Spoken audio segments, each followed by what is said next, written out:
मेरे प्यारे बच्चों, आप सभी को नमस्कार। क्या हाल है आप सभी के? उम्मीद है आप ठीक ठाक होंगे, मस्त होंगे, बढ़िया होंगे। जी जी जी जी, आप सभी को नमस्कार। आइए मेरे प्यारे बच्चों, अब आगे बढ़ते हैं और कुछ बेहतर सीखने की ओर प्रयास करते हैं। आइए भाई, आज सीधा पढ़ाई की बात।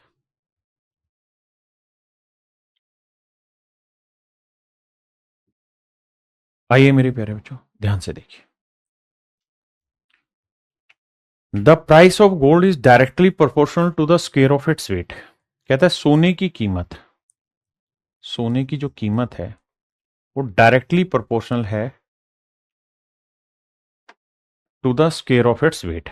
बहुत बढ़िया। कहता है सोने की कीमत इसके भार के वर्ग के समानुपाती। अब जी आगे की कहानी बताओ। मान ली ये बात।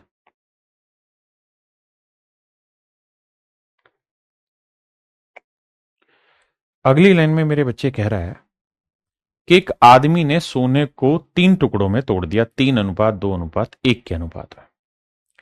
यानी मेरे प्यारे बच्चों, कोई सोना था, ये इतना बड़ा टुकड़ा था। कहता है इसको 3 हिस्सों में बांट दिया, 3:2:1। यानी पहले टुकड़े का वजन 3 था तो दूसरे का 2 था तो तीसरे का 1।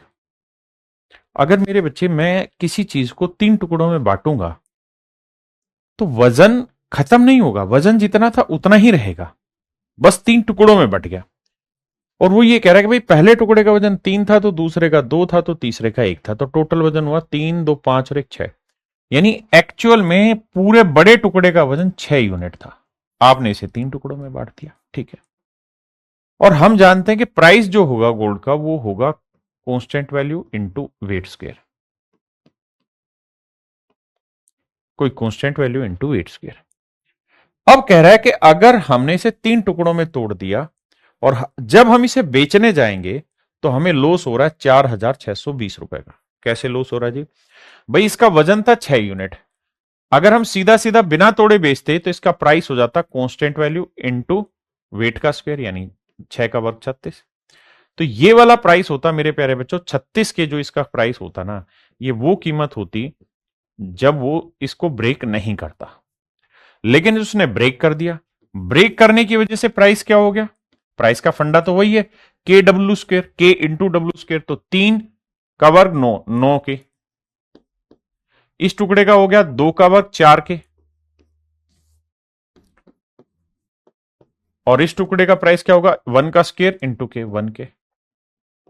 यानी कहने का मतलब मेरे बच्चों ये है कि प्राइस जो है ना वो वेट के स्क्वायर की कहानी में, प्राइस जो है वो वेट के स्क्वायर की कहानी में। तो कुल मिला के यहां जो प्राइस आया वो आया 9 और 4 13 और 1 14 के। बिल्कुल ठीक है, प्राइस आया 14 के। अब मेरे बच्चों एक बात बताओ, अगर वो इसको पूरे टुकड़े को बेचता तो बिकता 36 के का, तोड़ के बेचा तो बिका 14 के का। आप कहेंगे हाँ, तो भाई बिना तोड़े बेचता तो 36 के का बिकता, लेकिन तोड़ के बेचा तो बिका 14 के का। क्या हो गया साहब? सर नुकसान हो गया। कितने का? 6 में 4 गया 2, 3 में गया तो 22 के का नुकसान हो गया, जबकि एक्चुअल में नुकसान है 4,620 का। हाँ जी। तो के की वैल्यू क्या आएगी? बटे 22। 22 दूनी 44, 22 एकम 22, 210। तो के की वैल्यू आ गई मेरे पे भाई 22 के बराबर 4,620, तो के की वैल्यू आई 210। तो अब हमसे पूछ क्या रहा है? तो कहता है सोने की प्रारंभिक कीमत ज्ञात करिए।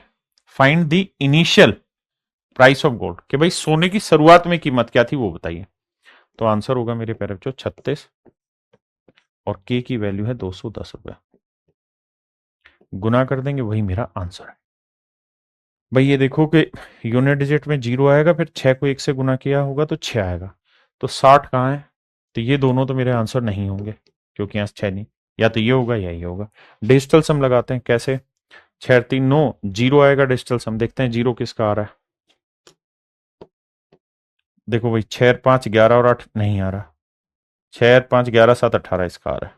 तो इसका मतलब मेरे बच्चे C option is your correct answer. C option correct answer. और लेता हूं सवाल।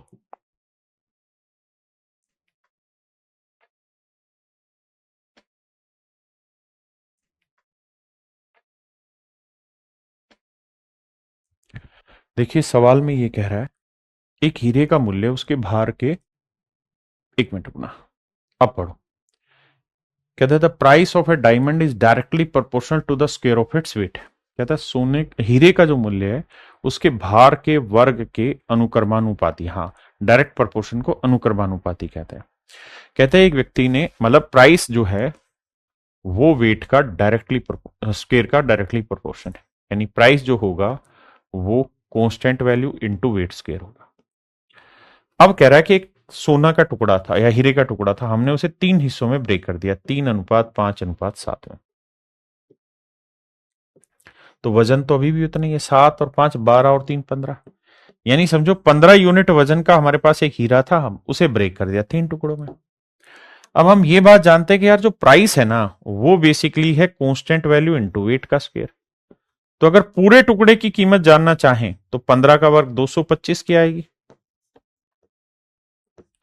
लेकिन अगर तोड़ तोड़ के बेचे तो 9 के, 25 के और 7 कर 49 के। तो मेरे प्यारे बच्चों एक बात था ना, 225 के 25 और 9 34, 25 और 50 75, 75 और 8 कितना हो 83,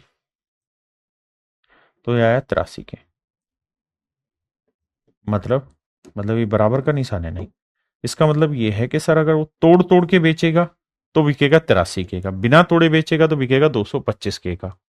तो 225 के का बिकता बिना तोड़े, तोड़ के बेच रहा है तो बिक रहा है 83 के का। तो प्रॉफिट हो रहा है लॉस, लॉस हो रहा है कितने का, 5 में 3 गया 2, 12 में से 8 गया 4, 142 के का। जबकि एक्चुअल में कह रहा है उसे जो लॉस हो रहा है वो हो रहा है 426 और 2 जीरो, तो 14 3 42, 3 दूनी 6, तो के की वैल्यू आई मेरे प्यारे बच्चों 300। बहुत बढ़िया, ठीक है जी। अब सवाल में कह रहा है तो हीरे की वास्तविक कीमत बताइए, what was the original price of the diamond. तो डायमंड का ओरिजिनल कीमत बताइए, तो ओरिजिनल कीमत थी मेरे बच्चे 225 की, 225 की वैल्यू कितनी मेरे प्यारे बच्चों, तो के की वैल्यू अभी है 42 300, तो गुना 300 कर दे, तो गुना करेंगे 0 0, 3 5 15, 3 दूनी 6 1 7, 3 दूनी 6, 67,500। सिंपल कैलकुलेशन थी, कर ली। बड़ी होती तो डिस्टेंस हम लगाते, यूनिट डिजिट का फंडा लगाते।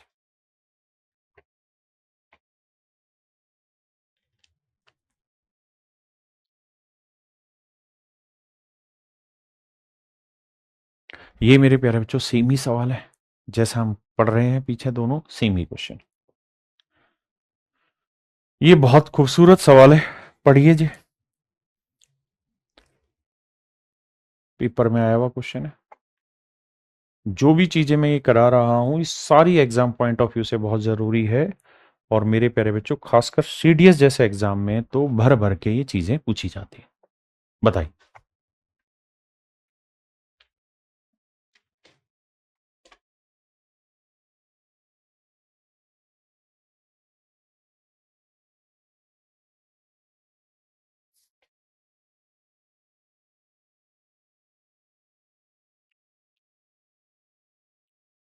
देखिए मेरे बच्चे, सवाल में कह रहा है speed of a steam engine is 24 kilometre per hour without any weight.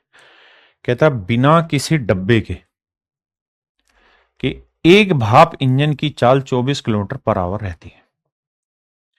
कहता है जब हम किसी भाप इंजन में एक भी डब्बा नहीं लगाएंगे तो उसकी स्पीड होगी 24 किलोमीटर पर आवर। कोई इंजन पे डब्बा नहीं जोड़ेंगे तो उसकी स्पीड होगी 24 kilometre per our. Next line में कह रहा है क्या, इंजन की गति में कमी, इंजन की गति में कमी, अब ये ऊपर की चीजें हटा दे रहा हूं, यहां से अंडरलाइन पढ़ना, इंजन की गति में कमी डिब्बों की संख्याओं के वर्गमूल के समानुपाती है। जिस लाइन को अंडरलाइन किया जाए उसको बड़े ध्यान से प्यार से पढ़िएगा बाबू। The decrease in speed of engine is directly proportional to the square root of the number of wagons attached। यानी वो ये कह रहा है कि किसी ट्रेन में जो आप डब्बे जोड़ते हैं इंजन पे, उन डब्बों की जो संख्याएं होंगी उनके स्क्वायर रूट के प्रपोर्शन में होगा उसकी स्पीड में कमी, यानी decrease in speed, decrease in speed is directly proportional to the square root of number of wagon. ऐसा मैं नहीं, सवाल कह रहा है। पहली लाइन इतनी ध्यान से पढ़िए जो मैंने अंडरलाइन की है, मतलब पल्ले पड़ा तो फिर आगे बढ़ते हैं। पहले इतनी बात ध्यान से देखिए। अब मेरे बच्चों एक बात बताओ, क्या कि डिक्रीज इन स्पीड जो है वो कांस्टेंट होगा इनटू नंबर ऑफ वैगन्स। कह रहा है अगर हम ट्रेन में एक भी डब्बा ना जोड़े तो उसकी स्पीड है 24 किलोमीटर पर आवर। अब अगली लाइन में कह रहा है 4 wagons are attached with engine speed becomes 20 kilometre per hour. कहता है अगर हम 4 डब्बे जोड़ देते हैं, कितने, डब्लू माने number of wagon, number of wagon, number of wagon माने डब्बों की संख्या। अगर हम 4 डब्बे जोड़ देते हैं मेरे प्यारे बच्चों, तो कहता है जो स्पीड है वो 20 किलोमीटर पर आवर रह जाती है। अब आप कहेंगे सर हमारे यहाँ जो डायरेक्टली प्रोपोर्शनल वो तो स्पीड का है ही नहीं, वो तो डिक्रीज इन स्पीड का है।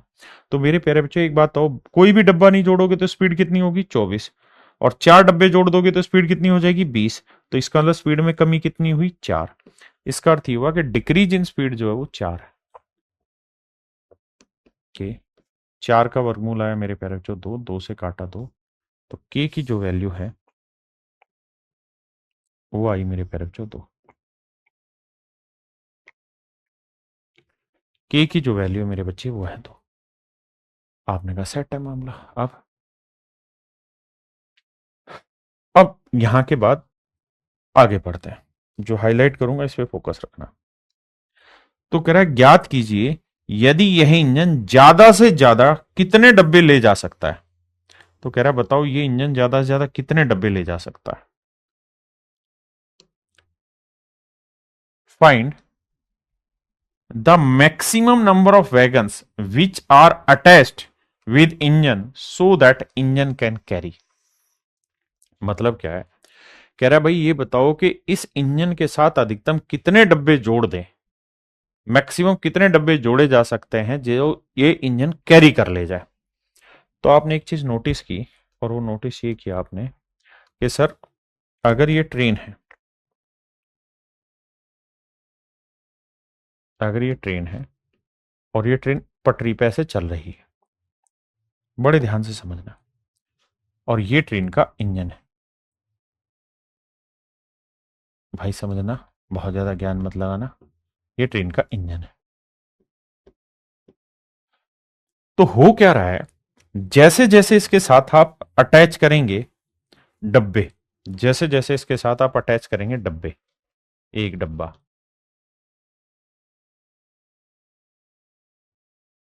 एक डब्बा अटैच किया, दूसरा डब्बा अटैच किया, है ना, तीसरा डब्बा अटैच किया, चौथा डब्बा अटैच किया, तो जितने डब्बे आप इसमें जोड़ते जाएंगे होगा यही कि जितने जितने डब्बे जोड़ोगे उतनी उतनी इसकी स्पीड घटती जाएगी। जितने डब्बे इस ट्रेन के पीछे जोड़ोगे स्पीड उतनी मेरे प्यारे बच्चों घटती चली जाएगी। आपने कहा बिल्कुल ठीक है, जितने डब्बे जोड़ोगे स्पीड उतनी घटती चली जाएगी, बिल्कुल ठीक।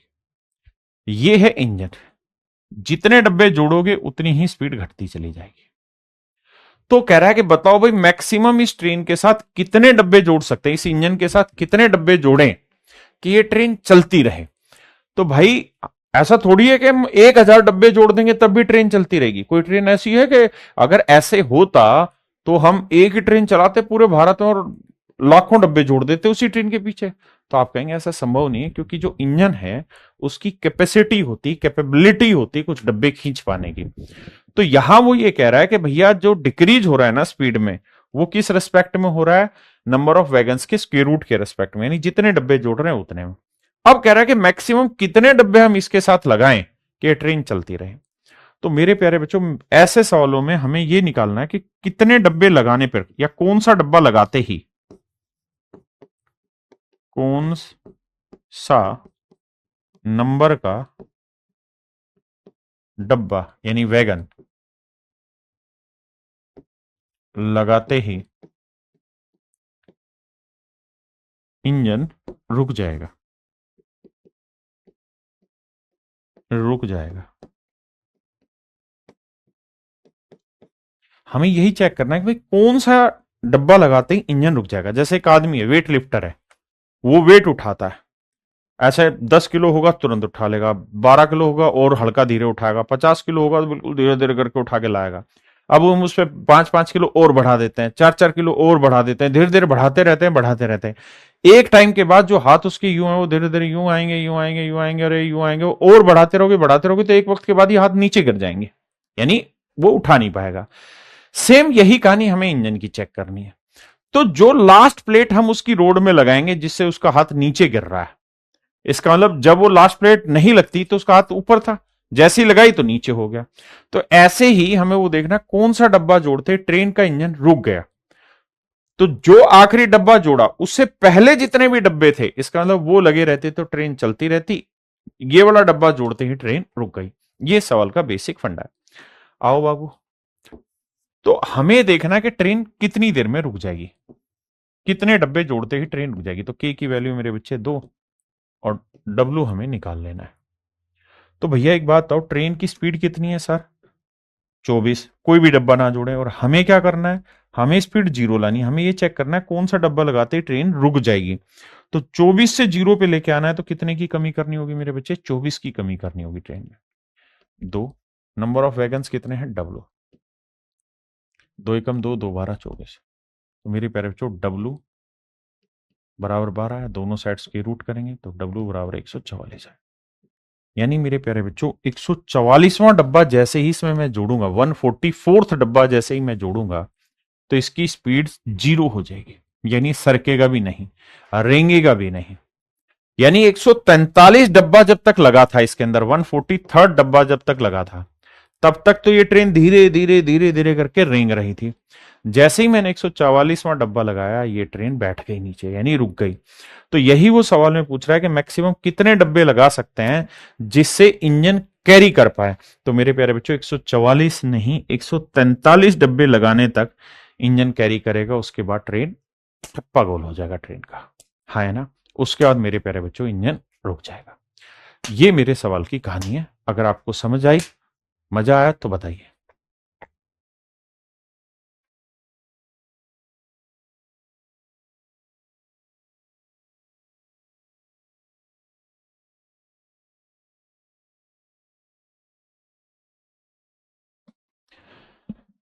देखिए मेरे भाई, सवाल में कह रहा है एक वर्ताकार डिस्क का वजन, डिस्क माने सर्कुलर प्लेट होती है, कहता है circular disc varies directly as the product of the square of the radius and its thickness. तो मेरे प्यारे बच्चों रेडियस को हम आर से डिनोट कर लेंगे, आपने कहा जी ओके। और थिकनेस को सर, थिकनेस को मेरे प्यारे बच्चों हम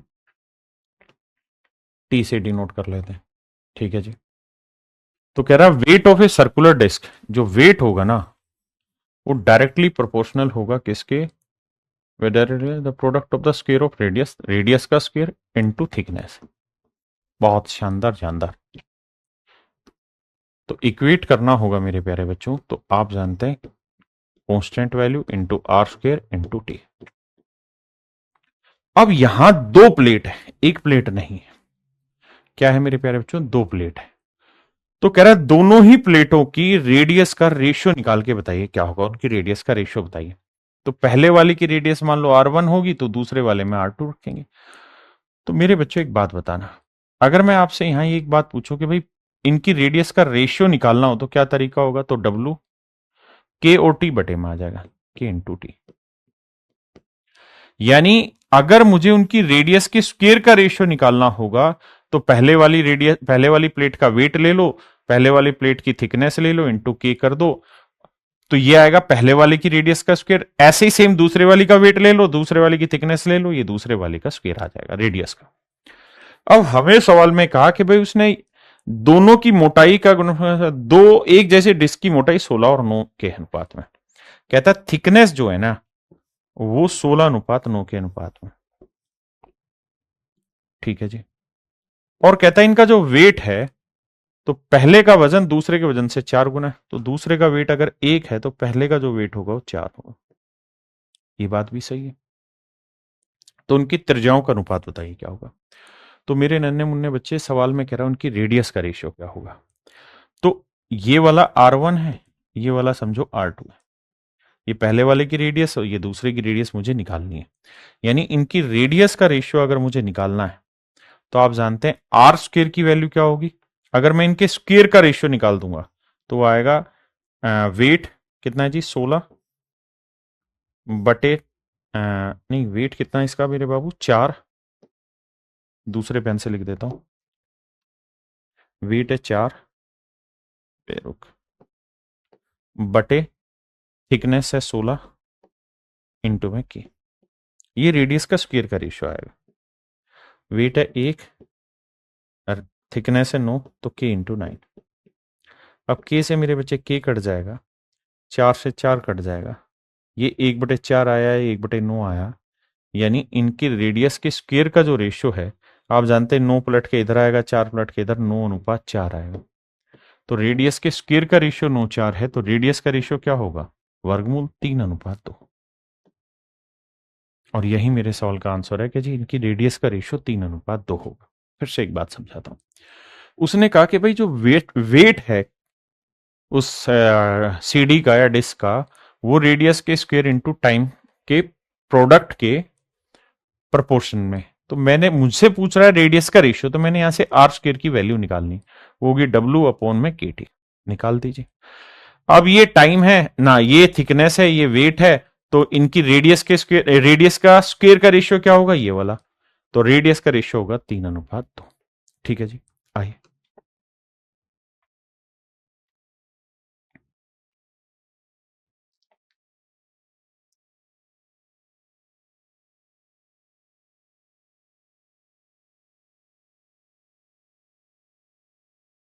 देखिए मेरे बच्चे, सवाल में कह रहा है 2 क्यूब है। क्यूब जानते हो, घन।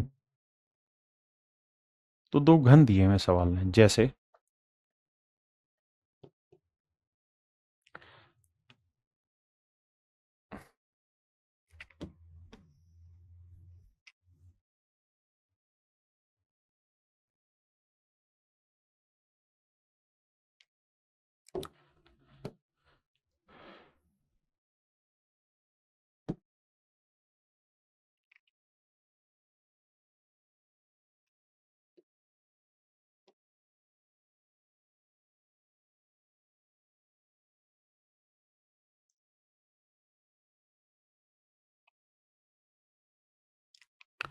ये मेरे प्यारे बच्चे क्यूब है। ये क्या है जी, क्यूब है। आपने कहा जी हाँ क्यूब है, हम मानते हैं इस बात को कि ये क्यूब है। तो कहानी आप क्या कहना चाह रहे हो, मैं कहना ही चाह रहा हूं कि क्यूब की सारी साइडें बराबर होती हैं। अगर ये साइड एस है तो ये साइड की लेंथ भी एस होगी, तो इस साइड की लेंथ भी एस होगी। और इसका जो वॉल्यूम होता है वो साइड का क्यूब होता है। आपने कहा जी ओके, रिपोर्ट है, मानते हैं इस बात को। मानते हो तो सवाल पे आ जाओ। कह रहा the weight of a cube varies directly as the product of its volume. कहता है घन का वजन उसके आयतन, कहता है वेट जो है वो डायरेक्टली प्रोपोर्शनल है किसके, उसके वॉल्यूम और उसकी डेंसिटी। घनत्व माने डेंसिटी के प्रोडक्ट के, और वॉल्यूम का मतलब है मेरे प्यारे बच्चों क्या, साइड का क्यूब। अब आखिर में मुझसे क्या पूछ रहा है, what is the ratio, then what is the ratio of edges of the first cube and second cube. तो कहता है दोनों ही घनों के किनारों की लेंथ का अनुपात बताना है, मतलब साइड की लेंथ बतानी है। तो मेरे प्यारे बच्चों, ये वेट इक्वल टू करोगे कोई कांस्टेंट वैल्यू इनटू साइड का क्यूब अपॉन इनटू डेंसिटी। तो साइड का क्यूब निकालोगे तो ये आ जाएगा वेट अपॉन के इंटू डी। आपने कहा ठीक है। अब दोनों की साइडें अलग अलग होंगी, तो ये पहला क्यूब ले लेते हैं, ये दूसरा क्यूब ले लेते हैं। तो उनकी साइड के क्यूब की लेंथ का रेशियो निकालना है। तो पहले वाले की साइड आएगी कितनी, वेट, पहले वाले का वेट अपॉन में के इंटू पहले वाले की डेंसिटी। दूसरे वाले में दूसरे वाले का वेट अपॉन में के इंटू दूसरे वाले की डेंसिटी। मजे की बात ये होनी मेरे भाई कि ये हमेशा ही के कट जाना है, तो इसकी जरूरत ही नहीं। अब सवाल में कह रहा है पहले घन, पहले क्यूब और दूसरे क्यूब की जो डेंसिटी है वो 27 और 16 है। तो पहले वाले की डेंसिटी 27 है, तो दूसरे की डेंसिटी 16 है। और कह रहा है कि wait of the first, if the weight of the first cube is 4 times the weight of the second, पहले का वेट दूसरे का 4 टाइम, यानी दूसरे का वेट 1 है तो ये वेट है 4। ऐसा मैं नहीं, सवाल कह रहा है। तो मेरे प्यारे बच्चों रेशियो निकालेंगे तो 16 चौक 64, तो साइड का क्यूब जो आएगा वो आएगा 64 और 27 एकम 27, 64:27। तो साइड का क्यूब ये है, तो साइड की रेशियो क्या आएगा, क्यूब रूट, 64 का क्यूब रूट 4 और 27 का क्यूब रूट मेरे प्यारे बच्चों 3। मेरे नन्हे मुन्ने प्यारे बच्चों यही सवाल में पूछा हुआ है कि इनकी साइड की लेंथ का रेशियो क्या होगा, तो वो होगा मेरे बच्चे 4:3।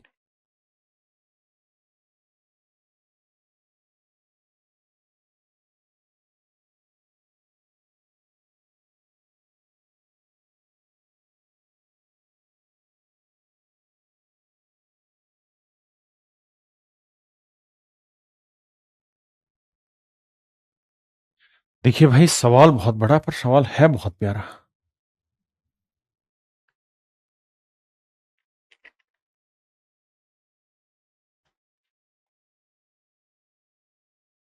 समझने की कोशिश करना मेरे बच्चों, पहले हिंदी इंग्लिश में ही समझाऊंगा क्योंकि वहीं से आप ज्यादा बेटर तरीके से समझोगे। चलिए देखिए,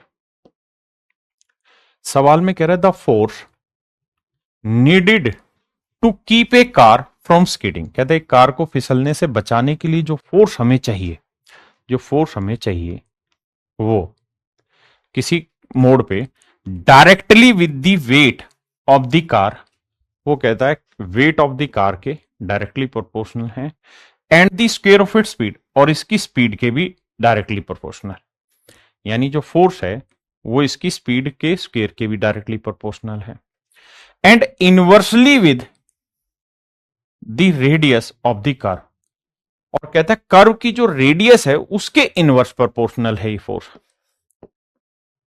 1 रेडियस का स्क्वायर, यही था, and inversely with radius, sorry सिर्फ रेडियस है।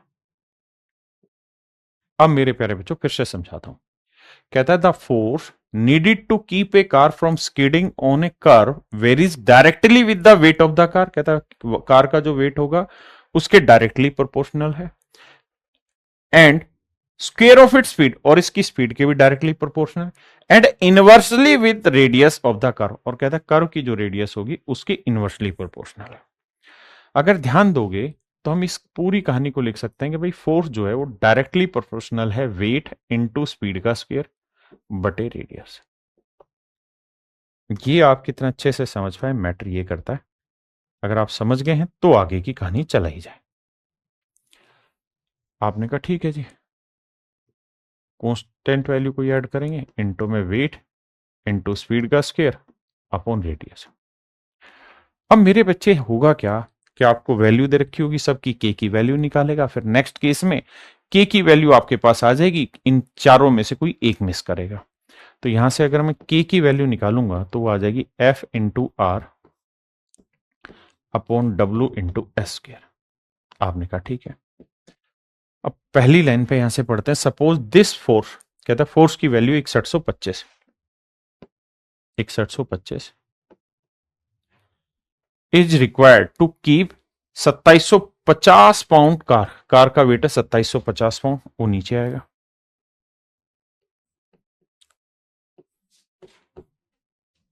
Travelling at a speed of 35 mile per hour, speed है कहता है 35 मील पर आवर, तो 35 का वर्ग यानी 35 गुना 35,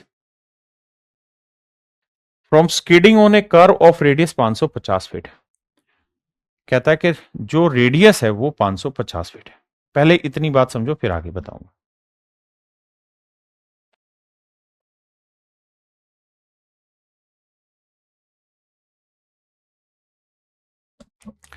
अब आपने एक चीज नोटिस की होगी यहां, और वो ये कि सर स्पीड जो है ना वो है मील पर आवर में, रेडियस है फीट में, ये तो चलो ये तो फोर्स है और ये पाउंड है, मतलब वेट है। किसी भाई को कोई दिक्कत आएगा था? नहीं है। तो सर इनको सेम करना पड़ेगा, मील को या तो फीट बनाओ या फीट को मील बनाओ। तो आपको नहीं पता फीट को मील कैसे बनाते हैं, लेट से एम से भाग दे देते हैं तो ये बन जाएगा मील पर आवर। आपको यूनिट ही नहीं पता, मैं कह रहा हूं सिर्फ इतना ही माने रहो। अब आगे चलते हैं। अब अगली लाइन में कह रहा है क्या कि how much pound force is then required, कहता कितनी फोर्स की रिक्वायरमेंट होगी, कितनी फोर्स की रिक्वायरमेंट होगी, यानी आपसे एफ की वैल्यू अब पूछना चाह रहा है यहां कि भाई कितने फोर्स की रिक्वायरमेंट होगी। के की वैल्यू ये वाली है 6125 बटे गुना में 550 2750 गुना 35 गुना 35। भाई हमसे फोर्स की वैल्यू पूछी है ना, तो के की वैल्यू रख दी, इनटू करेंगे वेट का स्क्वायर ना, इनटू वेट। तो कहता है how much pound force is then required to keep a 3600 pound car, तो कार का वेट दे दिया 3600 पाउंड, तो इंटू 3600। बहुत बढ़िया जी। अब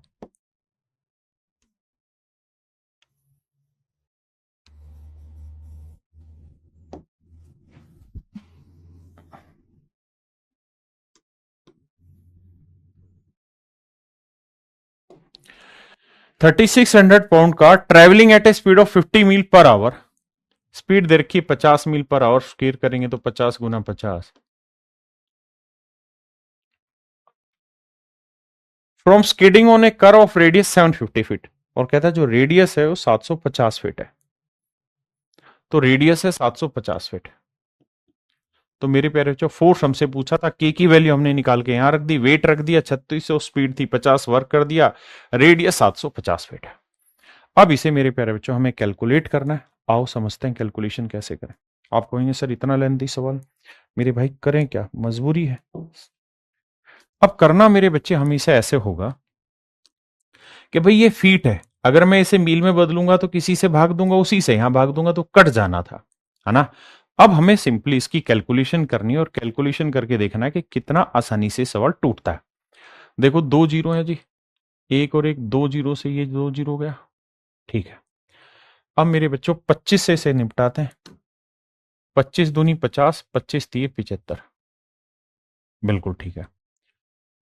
25 से इसे ले जाते हैं, 25 दूनी 50, 25 11 275, बिल्कुल ठीक है। 11 से इसे ले जाते हैं, 11 5 55, 50 है, बहुत बढ़िया। अब मेरे बच्चे 5 7 35 और 5 7 35, 5 और 5 25, 25 से काटा 2 आया, बहुत बढ़िया जी। अब ये वैल्यू बची है, इनको हमें काटना है, 3 से काटा 12 आया। हम इसे डिजिटल सम भी लगा सकते हैं या यहां पे भी कैलकुलेशन कर सकते हैं।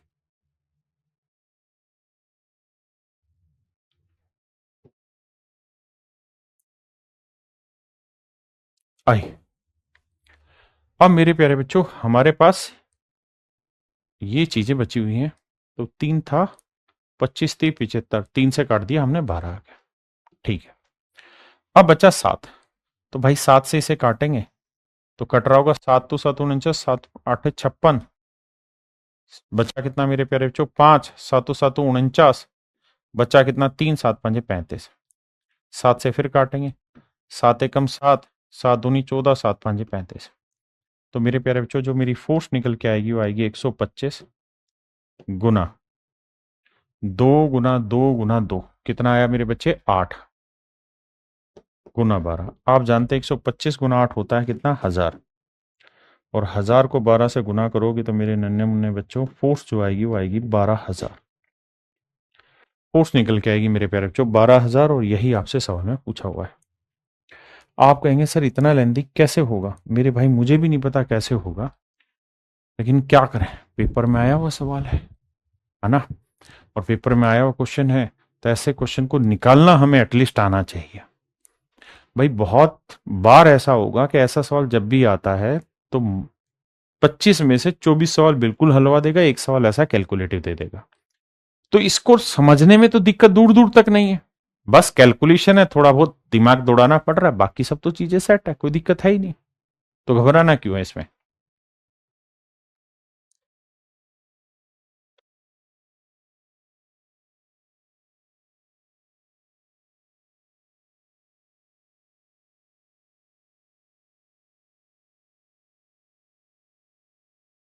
देखिए मेरे बच्चे, ये जो सवाल है, ये मतलब कोई वैसा क्वेश्चन नहीं है कि प्रपोर्शन से ही टूटेगा, या उसकी जरूरत भी नहीं है।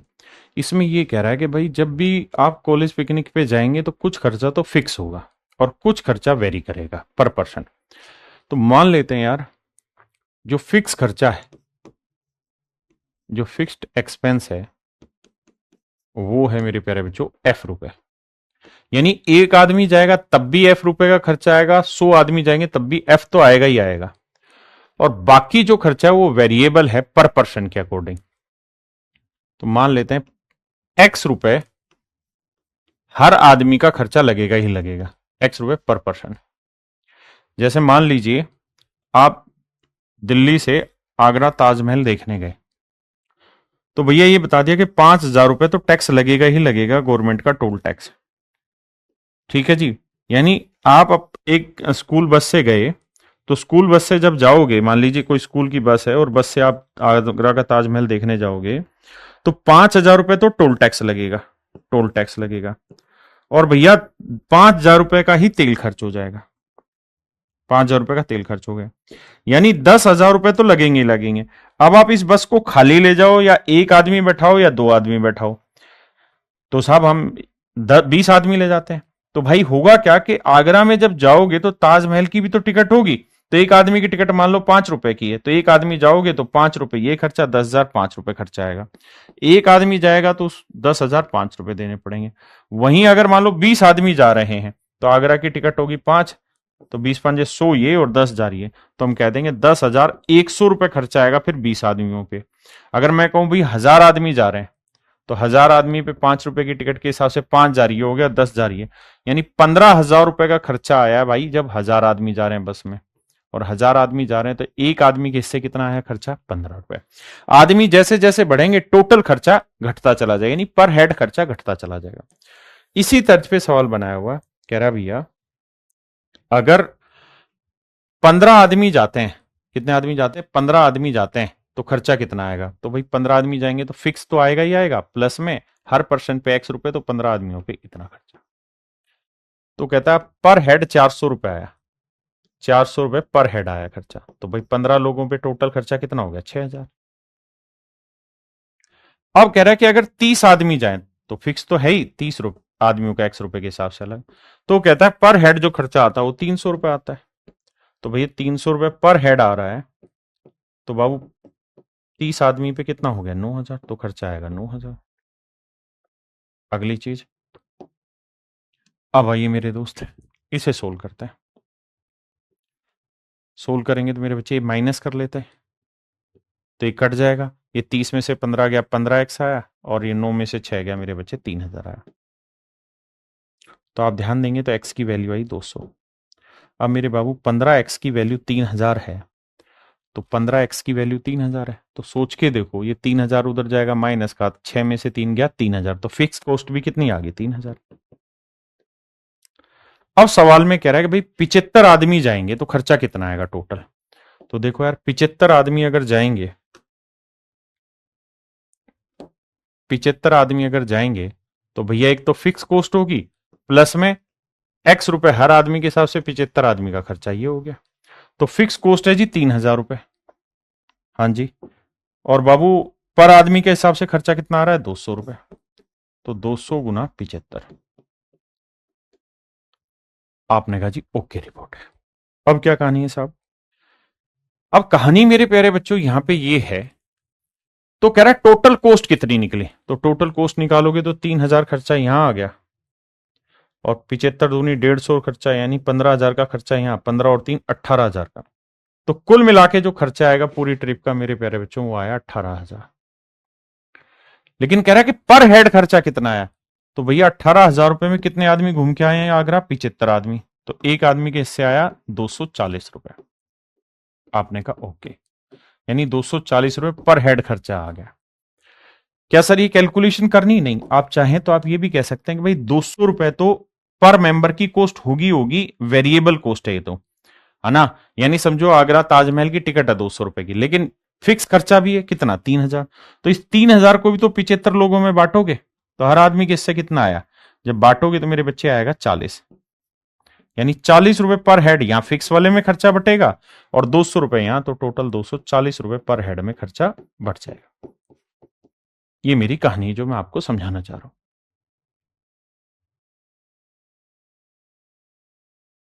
मेरे बच्चों, हम पढ़ने जा रहे हैं टाइप 6 रेशियो की। टाइप 6 में क्या होगा कि मिक्सिंग ऑफ टू रेशियो पे बात होगी।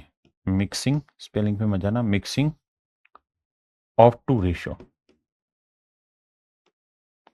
दो अनुपातों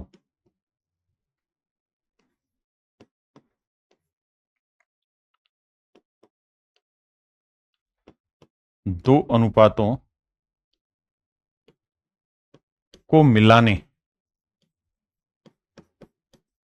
की विधि सीखने जा रहे हैं। यानी दो अनुपातों को मिक्स करने के ऊपर बात कर रहे हैं। जैसे मैं आपको एक सवाल के थ्रू समझाने की कोशिश करता हूं। कह रहा है जी, दो बर्तन है, उनमें दूध और पानी का अनुपात 7:5 और 7:9। अगर दोनों बर्तनों को 1:1 में मिलाया जाए, कह रहा है अगर दोनों बर्तनों को मिला दिया जाए 1:1 में। देखिए 1:1 में मिलाया गया मतलब जितनी क्वांटिटी हम पहले से ले रहे हैं उतनी क्वांटिटी दूसरे से ले रहे हैं। बिल्कुल ठीक है। तो मेरे प्यारे बच्चों, पहला जो बर्तन है, अगर मैं इसे डिटेल कराऊं तो हम ये कहेंगे कि यार पहला जो बर्तन है उसमें मिल्क वाटर का जो रेशियो है वो 7:5। दूसरा जो बर्तन है उसमें मिल्क वाटर का रेशियो जो है 7:9। बिल्कुल ठीक है। तो नए मिश्रण में दूध व पानी का अनुपात ज्ञात करना है, क्या होगा। अब मेरे बच्चों एक बात समझना, 7 और 5, भाई 7:5 में एक दूसरे बर्तन में 7:5 में। कह रहा है दोनों बर्तनों में से हमने जो क्वांटिटी ली है वो 1:1 के रेशियो में लिए। यानी अगर हम यहां से x लीटर क्वांटिटी ले रहे हैं ना बाबू, तो यहां से भी हम x ही लीटर क्वांटिटी ले रहे हैं। तो यहां से भी जितनी मात्रा ली उतनी ही मात्रा यहां से ली। तो इस x लीटर में अगर हम यहां से निकाल रहे हैं इस बर्तन से, तो उसमें दूध पानी का अनुपात 7:5 होगा। तो दूध कितना होगा, x गुना 7, 7 और 5 12, 7/12। पानी होगा x गुना 5/12। यहां इस x लीटर में मिल्क वाटर कितना होगा बाबू, तो x गुना 7/9, 7 16, x गुना 9/16। अब मेरे प्यारे बच्चों ध्यान देना मेरी बात, ये पानी, ये दूध, ये पानी है, ये दूध। अब पहले बर्तन में जो मिल्क है वो होगा 7x/12 और दूसरे बर्तन से जो हम मिल्क ले रहे हैं वो है 7x/16। पहले बर्तन से हमने जो पानी लिया है x लीटर में वो है 5x/12, जबकि दूसरे बर्तन से जो हमने पानी लिया वो 9x/16। भाई दोनों से 1:1 में हमें मिक्स करना है। 1:1 का मतलब यही तो हुआ कि जितनी मात्रा आप यहां से पिक कर रहे हैं उतनी मात्रा आप यहां से पिक कर रहे हैं। दो बर्तन थे, पहले में मिल्क वाटर 7:5 था, दूसरे में 7:9 था। कहता है जितनी मात्रा पहले से निकाली उतनी ही दूसरे से, और फिर एक नए बर्तन में मिला दी। तो नए बर्तन में मिल्क वाटर क्या होगा, तो भाई पहले से हमने मिल्क कितना निकाला, दूसरे से मिल्क इतना, तो इतना मिल्क हो गया। पहले से पानी इतना, दूसरे से पानी इतना ही मिला दिया। एल्सियम लेंगे मेरे प्यारे बच्चों, 12 16 का एल्सियम आया 48, 12 चौक 48, तो यह आया 4 3 7 7 7 49। यह आया मेरे प्यारे बच्चों, जोड़ोगे तो 49x। यहां आया मेरे प्यारे बच्चों 12 16 48, तो यहां देखेंगे 12 चौक 48, 4 5 20, 16 3 48, 9 3 27, 27 और 20 47x। अब मेरे प्यारे प्यारे बच्चों मेरी बात को ध्यान से देखिए, 48 से 48 गया, x से x गया, तो जो रेशियो आया मेरे भाई वो आया 49:47, 49:47।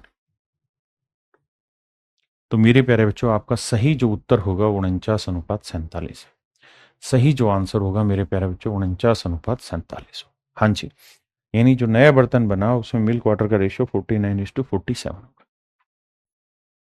अब इसे शॉर्ट में कैसे करें या पेपर में ऐसे सवालों को कैसे करें। देखिए हम बात कर रहे हैं दो मिश्रणों को मिलाने की, यानी एक बर्तन था जिसमें मिल्क वाटर था, दूसरे में मिल्क वाटर था, रेशियो अलग अलग था, इनको हमें मिलाना है। तो मैं ऐसे कह रहा हूं कि भैया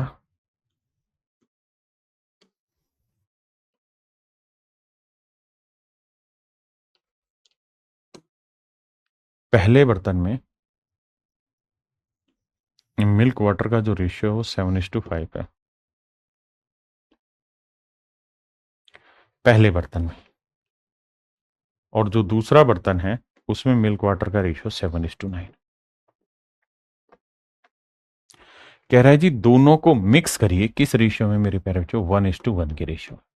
दोनों को मिलाना है 1:1 के अनुपात में। अगर मेरे प्यारे बच्चों हम दोनों को 1:1 में मिलाना चाह रहे हैं तो इस बात का सीधा अर्थ ये हुआ कि दोनों जगह जो अमाउंट ऑफ क्वांटिटी है वो सेम है, यानी जितनी मात्रा हम यहां से लें उतनी ही मात्रा यहां से लें। तो एक छोटी बात समझना भाई, पहले बर्तन में अगर ध्यान दें तो मिल्क 7 है तो पानी 5, तो टोटल मात्रा कितनी हो गई? 12। दूसरे बर्तन में मिल्क 7 है तो पानी 9, तो टोटल मात्रा कितनी हो गई? 16। आपने कहा ओके, रिपोर्ट है। अब मेरे प्यारे बच्चों ध्यान देना मेरी, 12 और 16 का एलसीएम क्या है मेरे भाई? 48। बिल्कुल ठीक है। मैंने सवाल में कहा कि भाई दोनों जगह से मुझे सेम अमाउंट लेनी है, यहां से जितनी मात्रा लूंगा उतनी मात्रा यहां से लूंगा, तो दोनों जगह सेम मात्रा लें। कैसे ली जाए? एलसीएम ले लें। 12 16 का एलसीएम 48। तो 48 बनाने के लिए किससे गुना करना है? 4 से। 16 48 बनाने के लिए किससे गुना करना है बाबू? 3 से। तो इधर भी 3 से किया, इधर भी 3 से किया, इधर 4 से किया, तो मेरे प्यारे बच्चों इधर भी 4 से किया, इधर भी 4 से किया। यानी पहले बर्तन में मिल्क अगर मेरे प्यारे बच्चों 28 यूनिट है तो पानी है 20 यूनिट। दूसरे बर्तन में अगर मिल्क 21 यूनिट है मेरे प्यारे बच्चों तो पानी है 27 यूनिट। अब अगर ध्यान दोगे तो हम यहां से भी 48 यूनिट मात्रा ले रहे हैं, यहां से भी 48 यूनिट मात्रा ले रहे हैं, और उसने यही तो कहा जितनी मात्रा यहां से लो उतनी मात्रा यहां से लो, और दोनों को मिला दे रहे हैं। मिलाएंगे मेरे बच्चे तो 28 और 21 कितना है? 49 यूनिट। और 20 और 27 कितना है? 47 यूनिट। यानी मेरे नन्हे मुन्ने प्यारे बच्चों जो मिश्रण बना नया उसमें मिल्क वाटर का रेशियो 49:47 होगा। 49:47 होगा। हाँ है ना?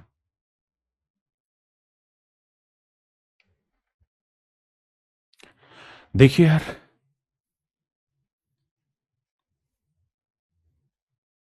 या चलिए इससे पहले मैं एक दो एग्जांपल लेके और समझाता हूं, फिर इस सवाल पे आएंगे।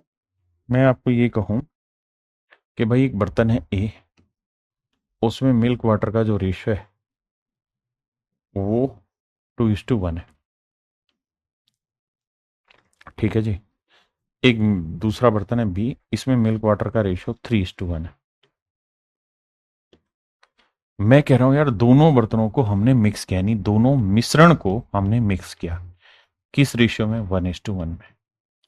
यानी जितनी मात्रा हम यहां से ले रहे हैं उतनी यहां से ले रहे हैं, और फिर हम इन्हें एक नए बर्तन में मिला दे रहे हैं। तो आप मुझे सिर्फ ये बताएं कि नए बर्तन में मिल्क वाटर का रेशियो क्या होगा? ये मेरा आपसे सवाल है। तो आप कहेंगे कि सर करना क्या आपने? यहां क्वांटिटी लेंगे 2 और 1 3 यूनिट बना, यहां क्वांटिटी लेंगे 3 और 1 4 यूनिट बना। अब भैया हमें इक्वल क्वांटिटी चाहिए, तो 1:1 में लाना है, तो इक्वल करो। 3 4 कैल्शियम 12। सोचो 12 बनाने के लिए किससे गुना करें? 4 से। इसे 3 से। इधर 3 से किया तो इधर भी 3 से, इधर भी 3। इधर 4 से तो इधर भी 4 से, इधर भी 4 से। यानी पहले बर्तन में दूध 8 यूनिट है तो पानी है मेरे प्यारे बच्चों 4। दूसरे में दूध 9 यूनिट है तो पानी है 3। तो पहले में 9 और 8 17 यूनिट है मिल्क, तो दूसरे में है 4 और 3 7 यूनिट। तो मेरे बच्चों अगर हम इन्हें 1:1 में मिक्स करेंगे तो मिल्क वाटर का जो रेशियो है वो 17:7 होगा। मिल्क इस टू वाटर का जो रेशियो होगा मेरे प्यारे बच्चों 17:7 होगा।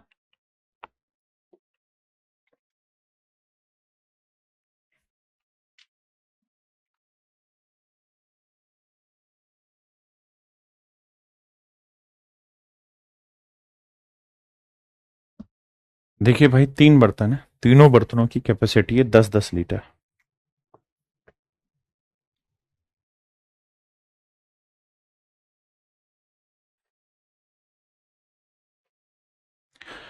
कहता है 3 बर्तन है, तीनों की कैपेसिटी 10-10 लीटर है। 3 vessel each of 10 litre capacity. अब सवाल में कह रहा है कि भाई तीनों की कैपेसिटी 10-10 लीटर है, तो पहले बर्तन में मिल्क वाटर का जो रेशियो है मेरे प्यारे बच्चों, वो है 2:1। दूसरे वाले में है 3:1। तीसरे वाले में है 3:2। ये पहला बर्तन है, ये दूसरा बर्तन है, ये तीसरा बर्तन है। कहते हैं तीनों ही बर्तनों की जो वॉल्यूम है, कैपेसिटी है, वो सेम है। सेम है मतलब पहले में भी 10 लीटर है, दूसरे में भी 10 लीटर है, तीसरे में भी 10-10 लीटर है। तो हम 10 ही लीटर यहां से ले रहे हैं, 10 ही यहां से, 10 ही यहां से, और उठा के एक नए बर्तन में डाल रहे हैं, तो हम ये कह सकते हैं ना कि भाई तीनों से बराबर क्वांटिटी ले रहे हैं। मतलब मेरे प्यारे बच्चों, हमें तीनों को मिक्स करना है किस रेशियो में? 1:1:1 के रेशियो। तो यहां देखो 2 और 1 3 यूनिट बना, यहां 3 और 1 4 यूनिट बना, 3 और 2 5 यूनिट बना। अब देखिए ध्यान से, भाई हर जगह क्वांटिटी क्या होनी चाहिए मेरे प्यारे बच्चों? सेम। आपने कहा जी बिल्कुल ठीक है, तीनों ही जगह क्वांटिटी क्या होनी चाहिए? सेम। तो सेम करने के लिए 3 4 5 का एल्शियम ले लो, कितना आया? 60। बहुत बढ़िया जी। अब कहानी मेरे बच्चों ये है कि तीनों को हमने 1:1:1 के रेशियो में मिक्स किया है। तो 60 बनाने के लिए इसे किससे गुना करें? 20 से, इधर 15 से, और इसे 60 बनाने के लिए गुना करना होगा 12 से। तो हो गया ना, यहाँ पे जितनी क्वांटिटी उतनी यहाँ पे, उतनी ही यहाँ पे। और उसने यही तो कहा था कि भाई हर बर्तन की कैपेसिटी 10-10 लीटर है, और तीनों को उठा के एक नए बर्तन में डाला, मतलब तीनों बर्तन इक्वल वॉल्यूम के थे, डाला, और यहां देखोगे तब इक्वल वॉल्यूम हो गया। तो 20 से इधर गुना किया, 15 से इधर, 12 से इधर। तो भाई पहले वाले बर्तन में दूध हो गया मेरे प्यारे बच्चों 40 यूनिट, और पानी हो गया 20 यूनिट। दूसरे वाले में दूध हो गया मेरे प्यारे बच्चों 45 यूनिट, और पानी हो गया 15 यूनिट। पहले वाले में दूध हो गया 36 यूनिट, और पानी हो गया मेरे प्यारे बच्चों 24 यूनिट। आपने कहा ओके, रिपोर्ट है। अब ध्यान देना कि टोटल दूध कितना बना, तो जोड़ेंगे 5 और 6 11 के 1 हासिल 1, 4 और 1 5, 5 4 9, 9 और 3 12, 121 यूनिट आया। यहां देखेंगे तो 5 और 4 9, 2 और 1 3, 2 5, 121:59। इसका मतलब मेरे प्यारे बच्चों, मिल्क वाटर का जो यहाँ रेशियो होगा वो 121:59 होगा, 121:59 हो जाएगा।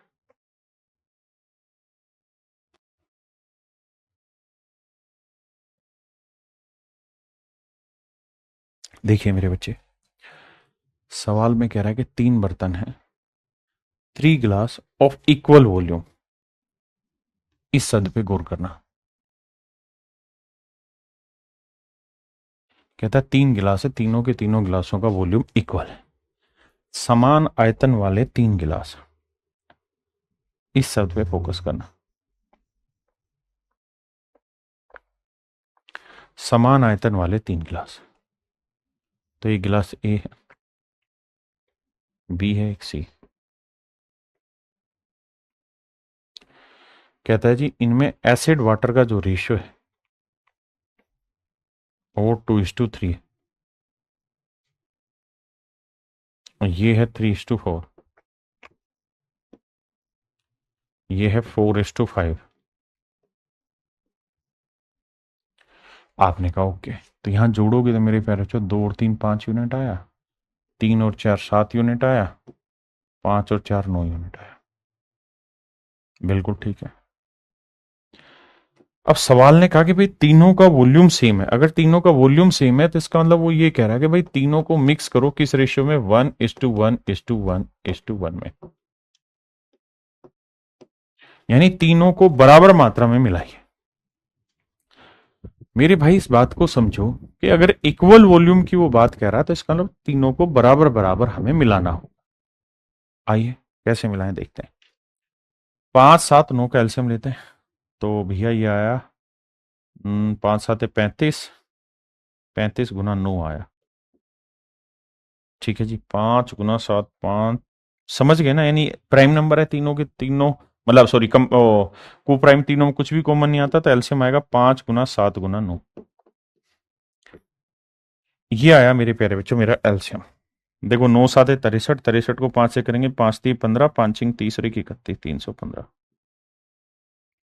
आपने कहा जी बिल्कुल ठीक है। अब मेरे नन्हे मुन्ने प्यारे बच्चों कहानी ये समझो कि इस नंबर को 315 बनाना है तो किससे गुना करें? तो इसे 5 से भाग दोगे तो 9 7 63 आएगा। इस नंबर को 315 बनाना है तो किससे गुना करेंगे? 9 5 45 से गुना करेंगे। और मेरे प्यारे बच्चों इस नंबर को 315 बनाना है तो किससे गुना करें? 5 7 35 से। इन नंबरों से इन्हें गुना करना पड़ेगा। आपने कहा जी ओके रिपोर्ट। अब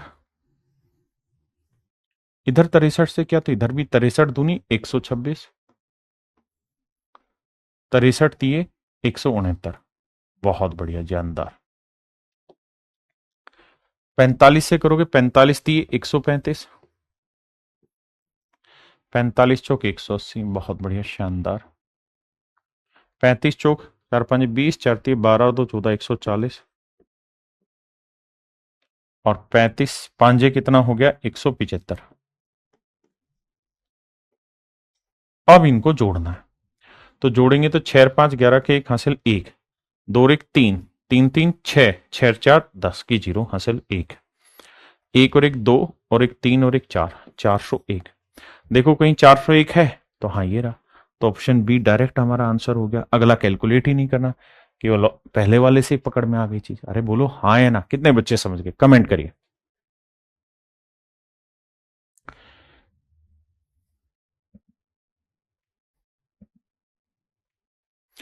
चलिए मेरे भाई, हम बात करेंगे कि दोनों बर्तनों को अगर 5:2 के अनुपात में मिलाना हो, यानी किसी रेशियो को किसी 1:1 नहीं किसी डिफरेंट रेशियो में मिलाना हो तो कैसे मिलाए। बड़े ध्यान से मेरी बात सुनिएगा। मैं आपको ये कह रहा हूं कि मान लो यार, क्या मान लो सर, मैं ये कह रहा हूं मान लो भाई, मैं आपको कह रहा हूं कि 5 और 7 को किससे गुना करूं, इसे किससे मल्टीप्लाई करूं, इसे किससे मल्टीप्लाई करूं कि मल्टीप्लीकेशन के बाद जो वैल्यू निकल के आए, यहां जो वैल्यू निकल के आए मल्टीप्लीकेशन के बाद और यहां जो वैल्यू निकल के आए, फाइनल वैल्यू का जो रेशियो आया वो 2:3 है। मैं फिर से अपना सवाल दोहराता हूं, मैं कह रहा हूं कि 5 को किससे गुना करें और 7 को किससे गुना करें, अलग अलग कोई भी नंबर ले सकते हैं आप यहां, ताकि जो मल्टीप्लीकेशन के बाद रिजल्ट आए उसका रेशियो 2:3 आए। आराम से 10 सेकंड के लिए सोचो, खुद ही सोच के देखो किससे गुना करें कि रेशियो 2:3 आ जाए। तो जब आप दिमाग दौड़ाओगे तब आप एक चीज पाओगे क्या, कि सर इसके लिए एक जुगाड़ है कि इसे पहले 7 से गुना कर दो, इसे 5 से। ध्यान दोगे तो सर ये हो गया 35 और ये भी हो गया 35, बराबर आ गया 1:1 में। अब अब सर जिस रेशियो में आप चाह रहे हो उससे गुना कर दो, इसे 2 से गुना कर दो, इधर 3 से। यानी इधर 2 से गुना करोगे इधर 3 से गुना करोगे तो ये रिजल्ट आया।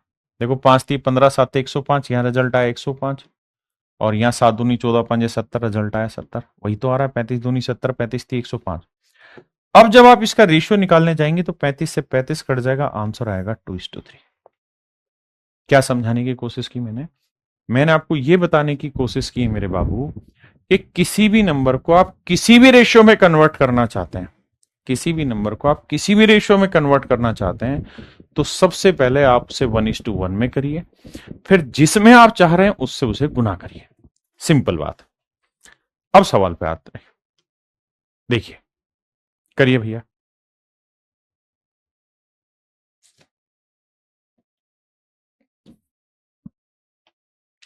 कह रहे दो बर्तन ए और बी में दूध और पानी का अनुपात,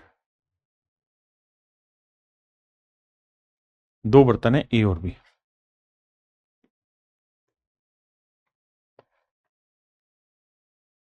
इनमें मेरे प्यारे बच्चों मिल्क और वाटर का जो रेशियो है वो 4:5 और 5:1। और सवाल में हमसे कह रहा है कि भाई ने मिक्स करिए किस रेशियो में, 5:2 में।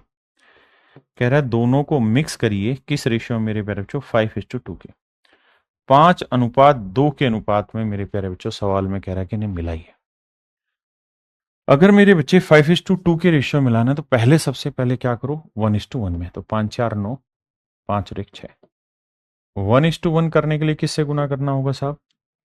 सर 9 और 6 कैल्शियम आया 18, तो 9 दूनी 18 2 से, और 6 ती 18 3 से। हो गया। अब जिस रेशियो में चाह रहे हो ना मेरे बच्चे, उस रेशियो से गुना कर दो। तो 5:2 से चाह रहे हो तो इधर 5 से गुना कर दो, इधर 2 से। पहले इतनी बात समझिए, फिर आगे लड़ाई लड़ेंगे। अब आप 5 दूनी 10 को गुना करोगे तो यह आ जाएगा 40 और यह आ जाएगा 50। 3 दूनी 6 से गुना करेंगे तो यह आएगा मेरे प्यारे जो 5 दूनी था ना, तो 3 दूनी 6 से गुना करेंगे तो यह आ जाएगा 6, और यह आएगा 6, यह आएगा 6 5 30। तो मिल्क 40 था, यहां 30 था, तो मिल्क हो गया 70। यहां मिल्क पानी 50 था, यहां पानी 6 था, तो ये हो गया 56। तो 14 5 70, 14 चौको 56। यानी मेरे नन्हे मुन्ने प्यारे बच्चों मेरा रेशियो जो आया वो 5:4 आया। Option D is your right answer. मेरे भाइयों ऑप्शन डी जो है वो मेरा करेक्ट आंसर है।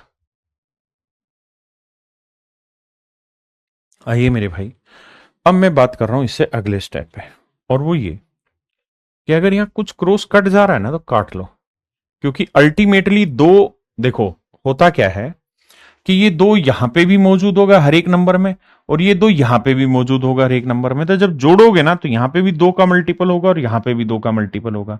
तो रेशियो ही चाहिए, तो रेशियो निकालते थे कट जाएगा। तो बेटर तरीका ये कि अगर इसमें, अबे भाई क्या चाह रहा है, अगर इसमें और इसमें कुछ कट सकता है आपस में तो पहले ही काट लिया करें। आपने कहा सर 2 कट जाएगा, तो यानी यहां 5 से गुना करो तो 5 5 25 और 5 20। यहां 3 से करोगे 3 एकम 3, 3 5 15, तो 20 और 15 35, और मेरे बच्चे 25 और 3 आया 28। 7 5 35, 7 चौक 28, अनुपात आया 5:4। यानी इन्हें 5:4 के रेशियो में मिक्स किया जाएगा। बहुत सारे सवाल है, घबराना नहीं।